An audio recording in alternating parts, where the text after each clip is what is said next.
اعوذ باللہ من الشیطان الرجیم بسم اللہ الرحمن الرحیم۔ محترم جناب اسپیکر، آج وفاقی بجٹ کے حوالے سے جو کہ کل قومی اسمبلی میں پیش کیا گیا ہے، اس حوالے سے مختلف قسم کے سوالات ہم سے پوچھے جا رہے ہیں، تو لہٰذا یہ ضروری سمجھا گیا ہے کہ ہم وفاقی بجٹ کے حوالے سے جو ہمارا موقف ہے، اس وقت جو وفاقی بجٹ ہے اس کا ٹوٹل حجم جو ہے وہ 17,500 ارب روپے ہے، جس کے اندر جو بجٹ کا جو مین حصہ ہے وہ قرضوں کی ادائیگی پہ ہے۔ اور ہم سے یہ سوال بار بار پوچھا جا رہا ہے کہ پاکستان کا جو بجٹ پیش کیا گیا ہے یہ عوام دوست بجٹ ہے یا عوام دشمن بجٹ ہے؟ تو سب سے پہلا سوال، بجٹ جو ہوتا ہے یہ کسی بھی ملک کا کہ اس کی قومی آمدنی اور اخراجات کا تخمینہ ہوتا ہے، اور یہ تخمینہ تب لگایا جاتا ہے جب اس ملک کے اندر آپ کسی چیز کو عوام دوست یا لوگوں کے فلاح و بہبود کے لیے اس وقت کہہ سکتے ہیں جب آپ کا بجٹ جو ہے وہ خوشحالی کی طرف گامزن ہو۔ اس وقت پاکستان کا جو بجٹ پیش کیا گیا ہے وہ کن حالات کے اندر پیش کیا گیا ہے؟ آپ کو پتہ ہے کہ پاکستان کے ایکسپورٹ ہر سال پچھلے سال کے مقابلے میں ڈیکریز ہوتے جاتے ہیں، کم ہوتے جاتے ہیں۔ آمدنی جو ہے وہ پاکستان کی نیچے آ رہی ہے، بلکہ آمدنی پاکستان کی کیا ہے؟ پاکستان کے سود میں، قرضوں جو ہم نے قرضے لیے اس کے جو سود کی ادائیگی ہے اس میں ہم کوئی 8,000 سے 9,000 بلین تک ہم سالانہ اس کی سود کی ادائیگی کر رہے ہیں۔ لہٰذا ان حالات کے اندر اگر کوئی یہ کہتا ہے کہ یہ بجٹ عوام دوست ہوگا تو یہ انتہائی ان کے لیے، ہم سب کے لیے انتہائی شرم کی بات ہے، کیونکہ اس میں اس قسم کے بجٹ کا تصور بھی نہیں کیا جا سکتا۔ سالانہ ترقیاتی بجٹ اس وقت وفاقی حکومت نے جو پیش کیا ہے اس میں میں چونکہ خیبر پختونخوا کے حوالے سے اس کے بارے میں بات کرنا چاہتا ہوں، اس لیے میں نے اس کی تمہید باندھی ہے۔ اس وقت پورے سال میں جو ترقیاتی بجٹ ہے وہ گزشتہ سال 1,500 ارب روپے تھے، جبکہ یہ کہتے تھے پاکستان کے حالات انتہائی خراب ہیں۔ اس وقت 1,500 ارب روپے کا ترقیاتی بجٹ تھا، لیکن اس وقت پاکستان کا جو ترقیاتی وفاقی حکومت کا ترقیاتی بجٹ ہے اس کا حجم ہے 1,000 ارب روپے، جس میں اگر آپ 120 ارب روپے جو کہ کراچی سے بلوچستان تک ایک ہائی وے کے ہیں اگر وہ ہٹا دیں تو 880 ارب روپے بنتا ہے۔ اسی 880 ارب روپے میں انتہائی شرم اور افسوس کا مقام ہے کہ خیبر پختونخوا کے لیے ترقیاتی بجٹ جو ہے وہ صرف 55 کروڑ روپے رکھا گیا ہے۔ خیبر پختونخوا کے لیے ترقیاتی بجٹ صرف 55 کروڑ روپے رکھے گئے ہیں۔ اس سے زیادہ شرمناک بات نہیں ہو سکتی۔ کیا ہم پاکستان کا حصہ نہیں ہیں؟ اس وقت خیبر پختونخوا گزشتہ 25 سال سے ایک بہت بڑے بحران سے گزر رہا ہے۔ خیبر پختونخوا میں جہاں دہشت گردی ہے، ہمارے تمام ادارے اور خیبر پختونخوا کے عوام دہشت گردی کا سامنا کر رہے ہیں۔ ہمارے 1 لاکھ کے قریب لوگ جو ہیں اس دہشت گردی میں اپنے جانوں کے نذرانے پیش کر چکے ہیں۔ ہماری پولیس خوارج کے سامنے کس طرح لڑتی ہے؟ ان کے پاس جو اسلحہ ہے اور جو اسلحہ ہمارے پاس ہے اس کا کوئی مقابلہ نہیں ہے۔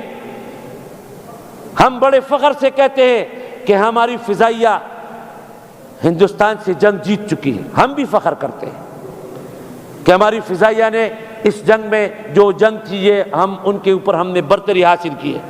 ہم اپنے افواج پر اس بات پر فخر کرتے ہیں، لیکن ساتھ ساتھ یہ بھی کہتے ہیں کہ یہاں جو میرا فوجی بھائی لڑتا ہے یا یہاں پہ سرحد کے ساتھ ساتھ جو میرے شہری لڑتے ہیں، پولیس لڑتی ہے، تو وہ ان کا سامنا جو ہے اس کے مقابلے میں نہتوں کی طرح ہوتا ہے.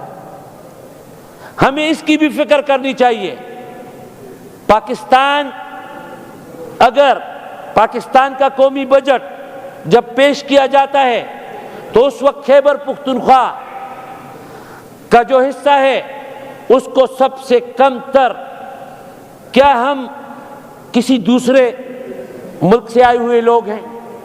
کیا ہم اس پاکستان کا حصہ نہیں ہے؟ کیا ہم خیبر پختونخوا پاکستان کا صوبہ نہیں ہے کہ اس کے ساتھ اس انداز میں سلوک کیا جا رہا ہے؟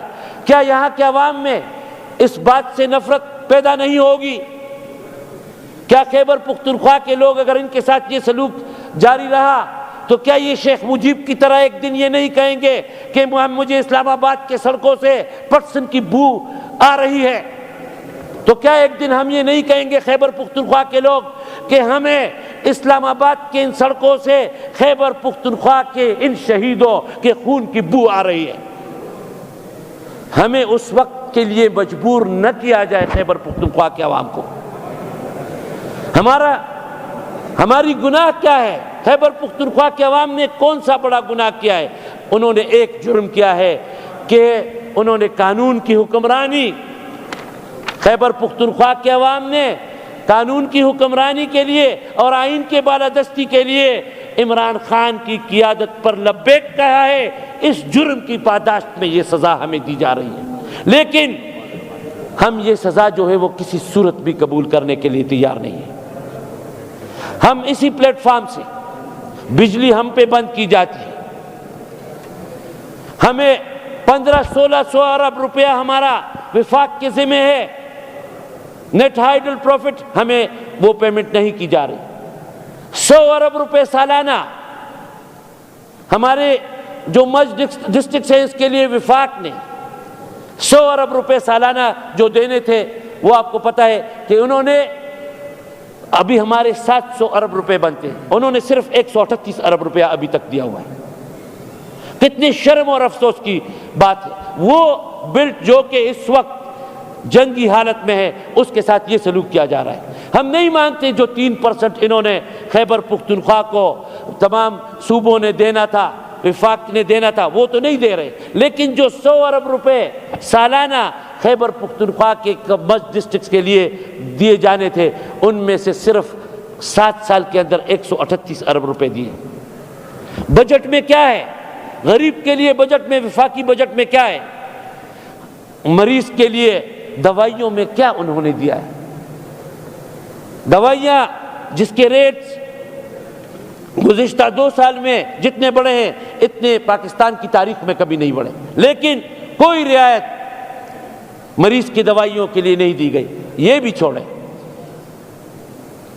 پورے پاکستان کے آپ ہمارے اپنا اقتصادی جو سروے ہے، اکنامک سروے آف پاکستان، اس میں آپ دیکھیں اس کے اندر پاکستان کے جو سٹیپل فوڈ ہے، گندم، چاول، مکئی، وہ جو پچھلے سال ہے اس کے مقابلے میں جو سلوک کسان کے ساتھ کیا گیا ہے یا کیا جا رہا ہے، اس بجٹ کے اندر 1 روپیہ بھی کسان کے لیے یا ان کی سبسڈی کے لیے یا ان کی ریلیف کے لیے نہیں دیا گیا. اور اس کے نتیجے میں مستقبل میں پاکستان میں خوراک کا ایک بہت بڑا بحران آنے کا اندیشہ ہے.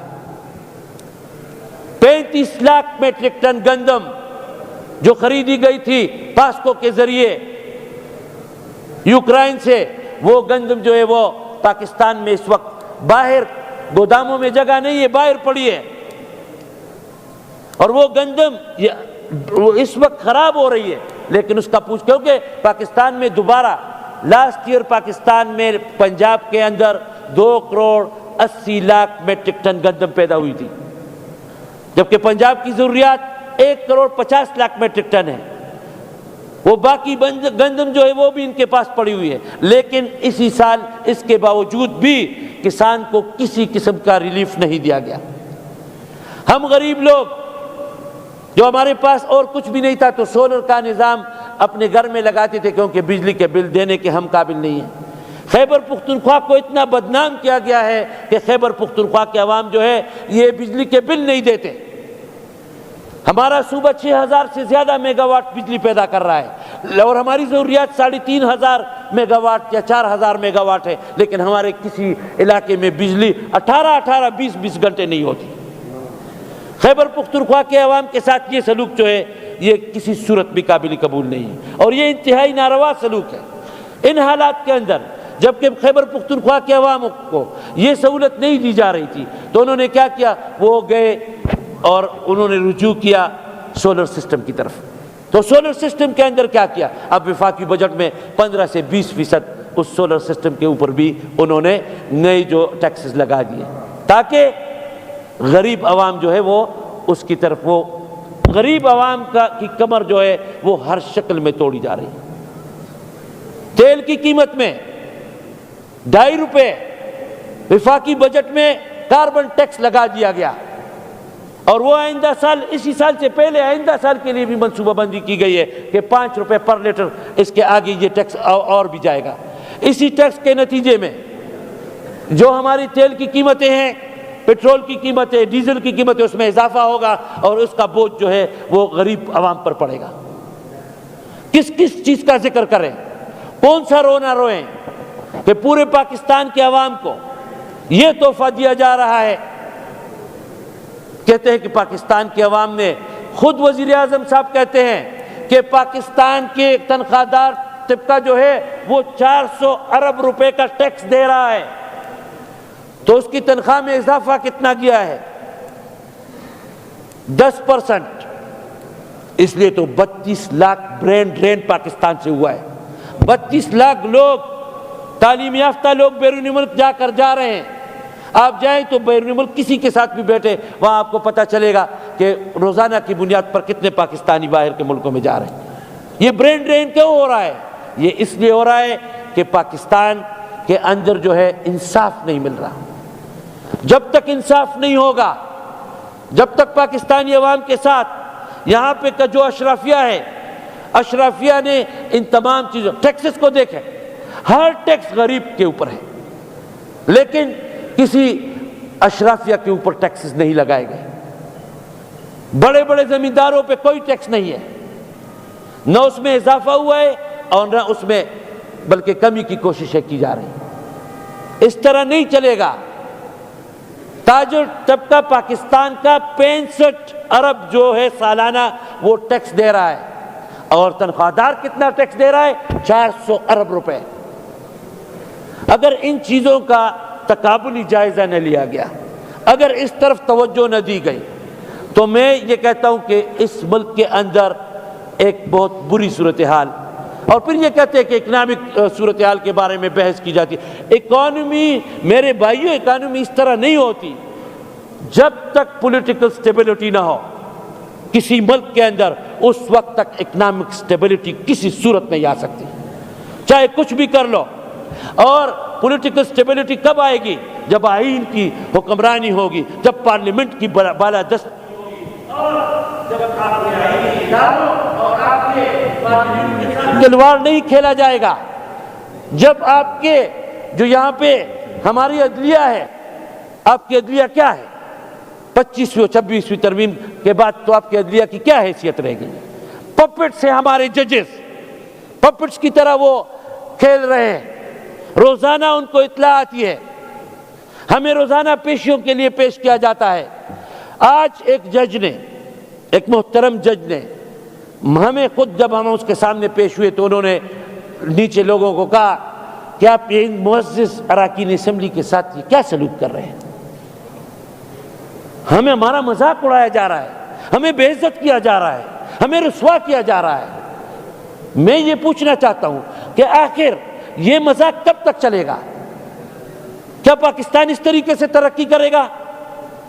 کیا پاکستان کی اقتصادیات جو ہیں وہ اس طریقے سے آگے جائیں گے؟ کیا پاکستان میں پولیٹیکل اسٹیبلٹی کے بغیر جب تک شفاف انتخابات نہیں ہوں گے، جب تک پارلیمنٹ کی بالادستی نہیں ہوگی، جب تک یہاں سے ممبر منتخب ہو کر وہ اپنے جو یہاں پہ لوگ، ابھی ہمارے ساتھ ایک نیا مذاق کھیلا جا رہا ہے، مجھے عدالتوں کے ذریعے ہمارے ممبران جو ہیں اپوزیشن کے ممبران کی تعداد کو زیادہ کرنے کے لیے ایک نیا کھیل کھیلا جا رہا ہے۔ اور کیا ہوگا؟ جو ہماری پہلے یہاں پہ جو ممبران ہیں ان کو ریزرو سیٹس پہ ان کو منتخب کرا دیا جائے گا، اور جب وہ منتخب ہوں گے پرانے طریقے سے تو پھر ان کی اکثریت آ جائے گی۔ پاکستانی کی نیشنل اسمبلی میں بھی، ہماری جو ہمارا نیشنل پارلیمنٹ ہے، اور صوبائی اسمبلیوں میں بھی، اور پھر اس کے ذریعے ایک نیا کھیل کھیلنے کی تیاری ہو رہی ہے، کیونکہ ماشاءاللہ اب تو ہمیں فیلڈ مارشل صاحب بھی مل گئے ہیں۔ پاکستان کو فیلڈ مارشل کی ضرورت تھی، وہ بھی ہمیں مل گئے، اور ہم یہ نہیں کہتے کہ وہ پاکستان میں فیلڈ مارشل کیوں بنے، جنگ جیتنے کے بعد فیلڈ مارشل بنتے ہیں، لیکن فیلڈ مارشل کا کام فیلڈ مارشل کیا جنگ کی پاکستان کی سرحدوں کی حفاظت کرنا ہے۔ اس میں ہم ان کے پیچھے کھڑے تھے۔ عمران خان نے اعلان کیا تھا کہ ہم آپ کے ساتھ کھڑے ہیں، پاکستان کے بہادر افواج کے ساتھ ہم کھڑے ہیں، لیکن جب پارلیمنٹ کی بات آئے گی تو پھر ہم ان کے ساتھ کھڑے نہیں ہوں گے، پھر ہم عوام کے ساتھ ہوں گے۔ یہ عوام کی بالادستی، وہ فوج کی بالادستی کا کام تھا، وہ انہوں نے کر دیا۔ جو عوام کی بالادستی کا کام ہے، جو اس پارلیمنٹ نے جو رول ادا کرنا ہے، وہ ہم کریں گے، وہ یہ پارلیمنٹ کرے گی، وہ یہ اسمبلیاں کریں گی۔ اسمبلیوں کو عوام نے منتخب کرنا ہوتا ہے۔ ہمارے اوپر پورے پاکستان میں یہ بجٹ کس نے پاس کیا ہے؟ یہ بجٹ کس نے پیش کیا ہے؟ فارم 47 والوں نے پیش کیا ہے۔ جب اس کا تجزیہ ہوگا، جب تاریخ اس کی انالیسس کرے گی، جب تاریخ اس پر نظر رکھے گی، اس وقت پھر پتہ چلے گا کہ پاکستان میں یہ پاکستان ترقی کیوں نہیں کر رہا تھا، یہ پاکستان مسلسل تنزلی پہ کیوں جا رہا تھا، یہ پاکستان کا مستقبل کیوں روشن کے بجائے تاریک ہوتا جا رہا تھا۔ اس وقت یہ کہا جائے گا، تاریخ یہ کہے گی کہ یہاں پر پارلیمان کی بالادستی نہیں تھی، یہاں پہ عوام کی حکمرانی نہیں تھی۔ میں اس بجٹ کو مکمل طور پر ہم مسترد کرتے ہیں، جو وفاقی بجٹ ہے، کیونکہ یہ کسانوں کے لیے نہیں ہے۔ اب تعلیم کے لیے بجٹ پورے 56 ارب روپے تعلیم کے لیے رکھے گئے ہیں۔ وفاق کی جتنے بھی HEDs یونیورسٹیز ہیں، پورے پاکستان کے لیے 56 ارب روپے رکھے گئے ہیں۔ تعلیم ان کا سب سے نچلی پریارٹی ہے۔ جو شعبہ بھی آپ لیں اس پہ بات کریں، تو مجھے کم از کم، میں پاکستان تحریک انصاف کے اس پلیٹ فارم سے یہ کہتا ہوں کہ پاکستان تحریک انصاف اس بجٹ کو کسی صورت بھی اس کے لیے قابل قبول نہیں ہے، بلکہ ہم اس بجٹ کو مسترد کرتے ہیں، اور ہم اپنے صوبے کے لیے جو ترقیاتی فنڈ ہے، میں اپوزیشن کے بھائیوں سے بھی کہتا ہوں کہ اپوزیشن کے بھائی بھی اس سلسلے میں پاکستان تحریک انصاف کے ساتھ مل کر اپوزیشن اس صوبے کے حقوق کے لیے اکٹھے لڑائی لڑیں۔ ان سے کہیں کہ یہ ہمارے صوبے کے ساتھ کیوں مذاق کر رہے ہو، یہ صوبے کا مذاق کیوں اڑایا جا رہا ہے۔ یہ آپ کی ذمہ داری ہے۔ یہ بعض چیزیں جو اس طرح ہے کہ جو ہمارے صوبے کے مفادات ہوتے ہیں، اس پہ ہم اکٹھے مل کر اس پہ لڑیں گے بھی، اور اکٹھے جو ہے اپنا حق بھی مانگیں گے۔ تھینک یو، بہت بہت شکریہ۔ جناب MP شفیع جان صاحب۔